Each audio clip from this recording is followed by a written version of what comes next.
जय हिंद दोस्तों। एजुकेशनल अड्डा बाय भवेश कुमार में आपका स्वागत है। तो चलते हैं प्रश्न की ओर। आज के प्रश्न में है सभी प्रतियोगिता परीक्षाओं के लिए लुसेंट पर आधारित जो प्रश्न है, महत्वपूर्ण प्रश्न, वो हम सब आपके समक्ष लाए हैं। जो रेलवे ग्रुप डी हो, बिहार दरोगा हो, जो आगामी सभी परीक्षाओं की दृष्टि से काफ़ी महत्वपूर्ण होने वाला है। तो अगर आप हमारे चैनल पर नए हैं तो चैनल को लाइक करें, शेयर करें और सब्सक्राइब करें। हमारे यूट्यूब चैनल का नाम है एजुकेशनल अड्डा बाय भवेश कुमार। एजुकेशनल अड्डा बाय भवेश कुमार हमारे चैनल का नाम है दोस्तों। इसे यूट्यूब पर सर्च करें और सब्सक्राइब करें और डिस्क्रिप्शन बॉक्स में इसका लिंक दिया है, दोस्तों को शेयर करें। दोस्तों, आज का जो ये सेशन है, पार्ट 1 सेशन है दोस्तों, जिसमें 25 क्वेश्चन किया जाएगा।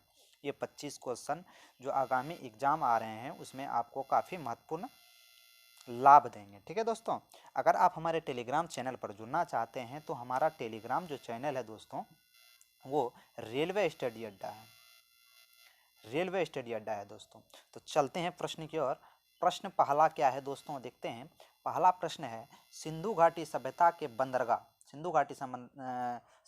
बंदरगाह वाला शहर नगर का कौन सा नाम है? तो लोथल।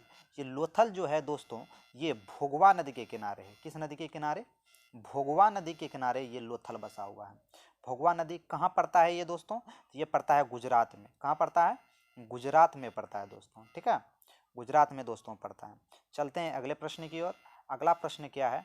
तो अगला प्रश्न है, सेकंड प्रश्न है, किसे सितार और तबले का जनक माना जाता है? तो सितार और तबले का जनक जो है अमीर खुसरो को माना जाता है। ठीक है दोस्तों, सितार और तबले का जनक अमीर खुसरो को माना जाता है। तीसरा प्रश्न है, विश्व का सबसे ऊंचा पठार कौन सा है? विश्व का सबसे ऊंचा पठार, आप कमेंट बॉक्स में आंसर कर सकते हैं अगर आपको मालूम हो तो ये विश्व का सबसे ऊंचा पठार पामीर का पठार, जो तिब्बत का पठार है, वो है दोस्तों।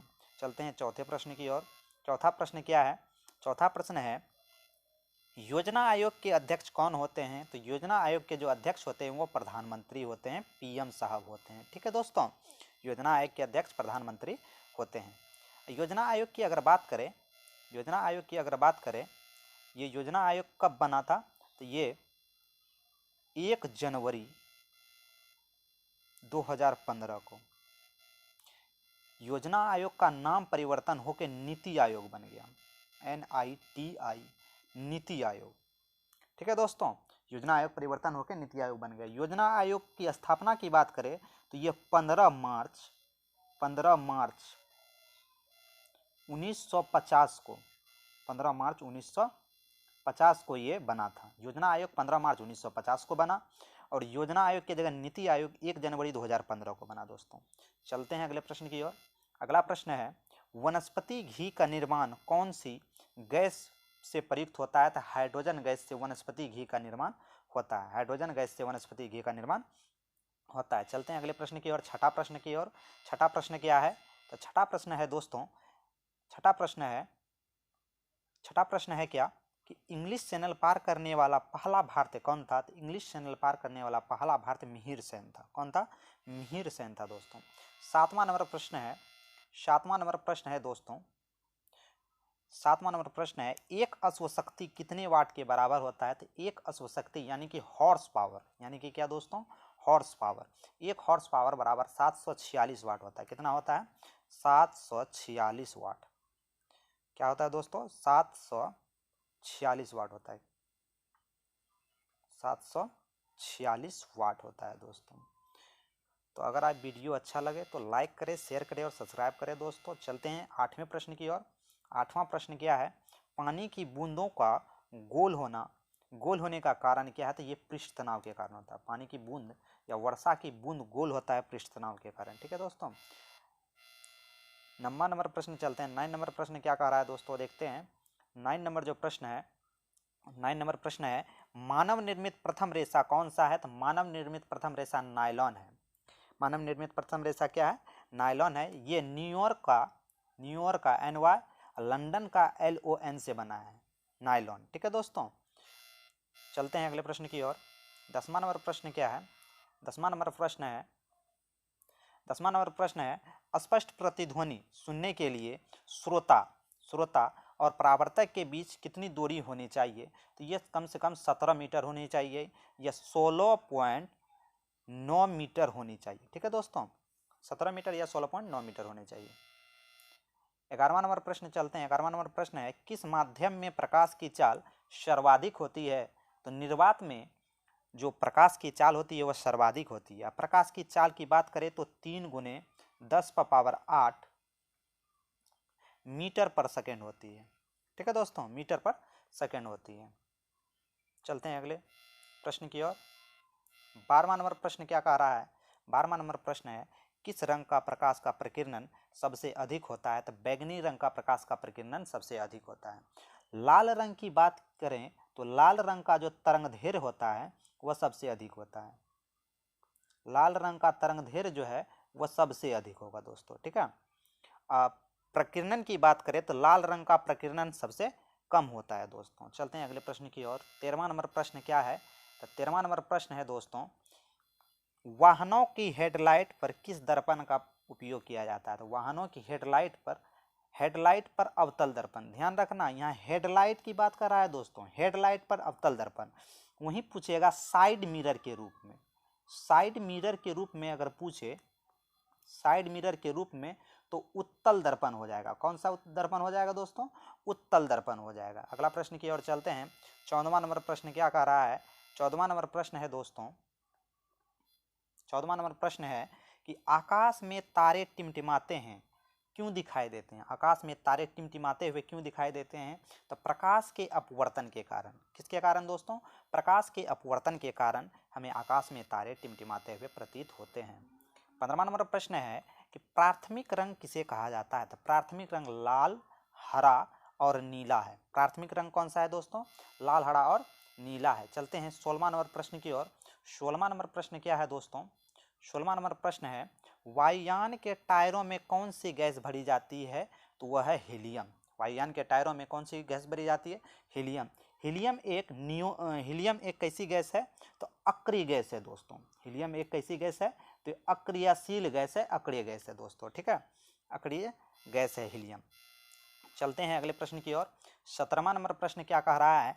टाका धातु या सोल्डर में किस धातु का मिश्रण का प्रयोग होता है, तो टाका या सोल्डर धातु जो बनता है किससे, तो वो सीसा और टीन के मिश्रण से बनता है। ये काफ़ी बार एग्जाम में पूछा गया है दोस्तों कि सोल्डर धातु जो है वो किसके किसके मिश्रण से बनता है, तो सीसा और टीन के मिश्रण से बनता है। 18वां नंबर प्रश्न की ओर चलते हैं। 18वां नंबर प्रश्न है, ग्लूकोमा रोग शरीर के किस अंग से संबंधित है? ग्लूकोमा और ट्रोकोमा। कौन कौन दोस्तों?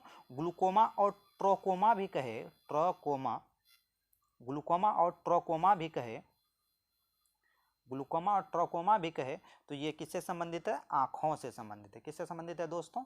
ये आँखों से संबंधित है। चलते हैं अगले प्रश्न की ओर। अगला प्रश्न है 19वां नंबर प्रश्न। 19वां नंबर प्रश्न क्या कह रहा है? 19वां नंबर प्रश्न है, विश्व की पहली महिला अंतरिक्ष यात्री का नाम क्या है, तो विश्व की पहली महिला अंतरिक्ष यात्री का नाम वेलेंटीना तेरेस्कोवा है। वेलेंटीना तेरेस्कोवा ये कहाँ की है दोस्तों? तो ये रसिया की है, रूस की है। ठीक है दोस्तों, रूस की है ये वेलेंटीना तेरेस्कोवा। चलते हैं अगले प्रश्न की ओर। 20वां नंबर प्रश्न है, origin of species, origin of species पुस्तक के लेखक कौन है? इसके लेखक कौन है? तो चार्ल्स डार्विन है। कौन है दोस्तों? चार्ल्स डार्विन है। 21वां नंबर प्रश्न की ओर चलते हैं। 21वां नंबर प्रश्न क्या है? सिनेबार किस धातु का अयस्क है? सिनेबार, सिनेबार किस धातु का अयस्क है? तो सिनेबार पारा कहें या मरकरी कहें, इसका अयस्क है सिनेबार। खूब पूछा जाता है दोस्तों कि सिनेबार किसका अयस्क है, तो पारा या मरकरी का अयस्क है। ठीक है दोस्तों, अगला प्रश्न है 22 नंबर प्रश्न, कौन सा यंत्र, कौन सा यंत्र, कौन सा यंत्र दूध में पानी की मात्रा मापने के लिए प्रयोग किया जाता है? तो लैक्टोमीटर। या ऐसे भी क्वेश्चन आता है कि दूध की शुद्धता किससे मापते हैं, तो दूध की शुद्धता लैक्टोमीटर से मापते हैं दोस्तों। चलते हैं अगले प्रश्न की ओर। 23वां नंबर प्रश्न क्या कह रहा है? 23वां नंबर प्रश्न है कि हाइड्रोजन बॉम्ब, हाइड्रोजन बॉम्ब जो होता है वो किस सिद्धांत पर आधारित होता है? तो नाभिक के संलयन, हाइड्रोजन बम नाभिक के संलयन। वहीं पूछे दोस्तों कि परमाणु बम, परमाणु बम अगर पूछे तो ये नाभिक के विखंडन सिद्धांत पर, विखंडन, विखंडन सिद्धांत पर। वहीं पूछेगा सूर्य जो ऊर्जा प्राप्त करती है, तो नाभिक के संलयन, नाभिक संलयन, सूर्य जो ऊर्जा प्राप्त करती है, सूर्य अपनी ऊर्जा प्राप्त करती है वो नाभिक के संलयन के सिद्धांत पर। 24वां नंबर प्रश्न की ओर चलते हैं। पेलेग्रा रोग किस विटामिन की कमी से होता है? तो पेलेग्रा जो रोग होता है दोस्तों, पेलेग्रा रोग जो होता है, ठीक है दोस्तों, पेलेग्रा जो रोग होता है वो किस विटामिन की कमी से होता है? पेलेग्रा रोग किस विटामिन की कमी से होता है?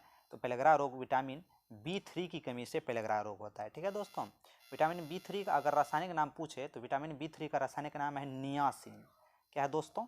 नियासिन। विटामिन B3 नियासिन का नाम इसका पड़ता है। ठीक है, 25 नंबर प्रश्न और अंतिम प्रश्न चलते हैं दोस्तों। 25वां नंबर प्रश्न है, मछलियों के यकृत तेल, मछलियों के यकृत तेल किसकी प्रचुरता होती है? तो विटामिन डी की प्रचुरता होती है। अगर क्वेश्चन पूछे विटामिन डी का सबसे अच्छा स्रोत क्या है, तो विटामिन डी का सबसे अच्छा स्रोत है दोस्तों सूर्य का प्रकाश। क्या है दोस्तों? सूर्य का प्रकाश विटामिन डी का सबसे अच्छा स्रोत है। ठीक है दोस्तों, तो ये वीडियो आपको कैसा लगा कमेंट बॉक्स में ज़रूर बताएं। इसी तरह का वीडियो देखने के लिए हमारे चैनल जो कि है एजुकेशनल अड्डा बाय भवेश कुमार, एजुकेशनल अड्डा बाय भवेश कुमार को सब्सक्राइब कर ले दोस्तों। और हमारे टेलीग्राम चैनल जो है रेलवे स्टडी अड्डा को, रेलवे स्टडी अड्डा पर जाके रेलवे स्टडी अड्डा को सब्सक्राइब कर लें, ताकि सारी अपडेटें रेलवे से संबंधित या अन्य एग्ज़ाम से संबंधित सारी अपडेटें आपको मिल सके। तो ये वीडियो आपको कैसा लगा कमेंट बॉक्स में ज़रूर बताएं दोस्तों। धन्यवाद।